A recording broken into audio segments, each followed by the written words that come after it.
Dengue পরিস্থিতি নিয়ে আরও জানাতে বরিশাল ও খুলনা থেকে যুক্ত হচ্ছেন সহকর্মীরা। প্রথমেই বরিশাল থেকে জানাবেন সহকর্মী আলামিন হোসেন। আলামিন, বরিশাল তো চলতি মাসেই সবচাইতে বেশি রোগী শনাক্ত হয়েছে। এর কারণ কি? চিকিৎসকেরা কি ধরনের পরামর্শ দিচ্ছেন?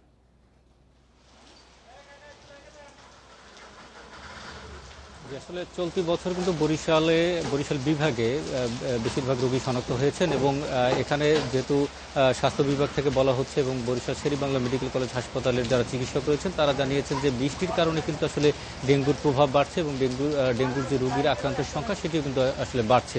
জানুয়ারি মাস থেকে মার্চ মাস এপ্রিল মাস পর্যন্ত যে রোগীর সংখ্যা ছিল তার চেয়ে কিন্তু জুন জুলাই মাসে কিন্তু রোগীর সংখ্যা প্রায় কয়েক গুণ বেশি। সেক্ষেত্রে চিকিৎসকরা যেটি বলছেন এবং স্বাস্থ্য বিভাগ থেকে বলা হচ্ছে যে সিটি কর্পোরেশন এলাকায় এবং পৌরসভা এলাকায় মশা নিধন কার্যক্রম অব্যাহত রাখতে এবং তারা বলছেন যদি মশা নিধন করা যায় সেক্ষেত্রে কিন্তু আসলে এই যে ডেঙ্গুর যে প্রভাব সেটি আসলে কমে আসবে এবং হাসপাতালে কিন্তু ডেঙ্গু রোগীর যে এখন যে ডেঙ্গু যেভাবে রোগী আসছে সেটি আসলে কমে আসবে। সেক্ষেত্রে স্বাস্থ্য বিভাগ বলছেন যে আসলে সিটি কর্পোরেশন এবং পৌরসভা যারা রয়েছেন তারা যদি এই ডেঙ্গুর মোকাবেলা করতে পারে সেক্ষেত্রে কিন্তু আসলে যে হাসপাতালগুলো রয়েছে সেখানে রোগীর চাপ কমে আসবে। সেক্ষেত্রে আমরা যেটি দেখছি স্বাস্থ্য বিভাগের তথ্য অনুযায়ী এখন পর্যন্ত বরিশাল বিভাগে কিন্তু ৩,০০০-এর বেশি ডেঙ্গু আক্রান্ত হয়েছেন এবং তারা কিন্তু বরিশাল বিভাগের বিভিন্ন হাসপাতালে তারা চিকিৎসা নিচ্ছেন। সেক্ষেত্রে গত বছর আমরা দেখেছিলাম বরগুনা জেলাকে কিন্তু ডেঙ্গুর হটস্পট হিসেবে ঘোষণা করা হয়েছিল, কিন্তু এবছরে কিন্তু আমরা দেখছি পিরোজপুর এবং ঝালকাঠি জেলায় কিন্তু আসলে ডেঙ্গু আক্রান্ত রোগীর সংখ্যা বাড়ছে। সেক্ষেত্রে পিরোজপুরে প্রায় ৯০০ ছাড়িয়েছে এবং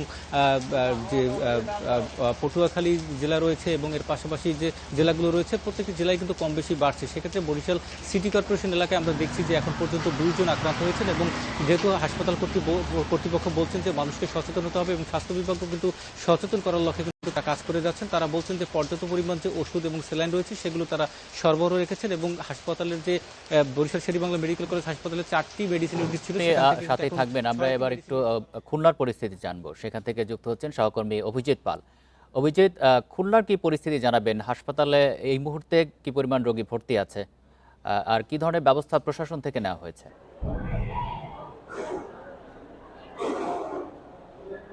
খুলনা বিভাগে আজকেও নতুন করে ৬৬ জন রোগী তারা ভর্তি হয়েছেন এবং খুলনা বিভাগে যে কয়টি হাসপাতাল রয়েছে তার মধ্যে খুলনা মেডিকেল কলেজ হাসপাতালে সব থেকে বেশি রোগী রয়েছে।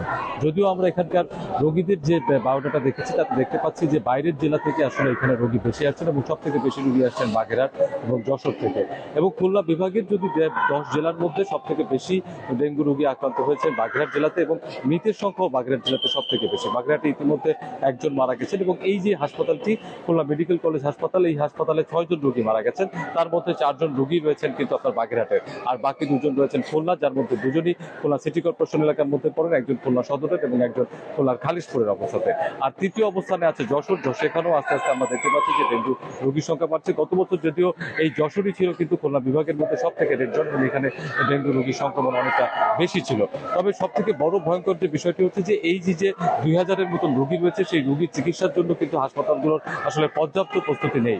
এই যে খুলনা বিভাগীয় যে হাসপাতালটি রয়েছে খুলনা মেডিকেল কলেজ হাসপাতাল, এই হাসপাতালটিতে এখনো পর্যন্ত কোনো ডেঙ্গু ইউনিট চালু করা হয়নি। যদিও ৬০ জনের উপরে রোগী এখন এখানে চিকিৎসাধীন অবস্থায় আছেন। এই পর্যন্ত প্রায় ৩০০-র মতন রোগী এখানে চিকিৎসা নিয়েছেন।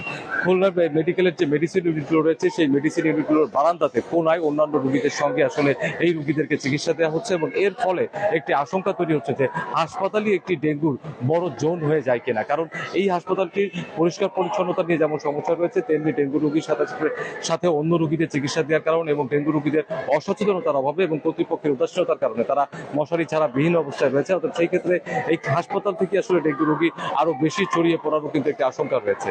আর খুলনা সিটি কর্পোরেশন এলাকাতে এবং অন্যান্য এলাকাতে আমরা যেটা দেখতে পাচ্ছি যে এই ডেঙ্গু প্রতিরোধের জন্য চিকিৎসকরা যেরকম চিকিৎসার প্রতি জোর দিচ্ছেন তার পাশাপাশি তারা বলছেন যে পরিষ্কার পরিচ্ছন্নতা অভিযানটা চালু করতে হবে। যদিও আমরা দেখতে পাচ্ছি যে সিটি কর্পোরেশনের পক্ষ থেকে আসলে পরিষ্কার পরিচ্ছন্ন অভিযান খুব জোরদার করা হচ্ছে সকাল থেকে রাত পর্যন্ত, কিন্তু বাস্তবে মানুষের মধ্যে তেমন কোনো সচেতনতা দেখা যাচ্ছে না এবং যার ফলে দেখা যাচ্ছে যে প্রতিনিয়তই ডেঙ্গু রোগীর সংখ্যা বাড়ছে মৃতের সংখ্যা।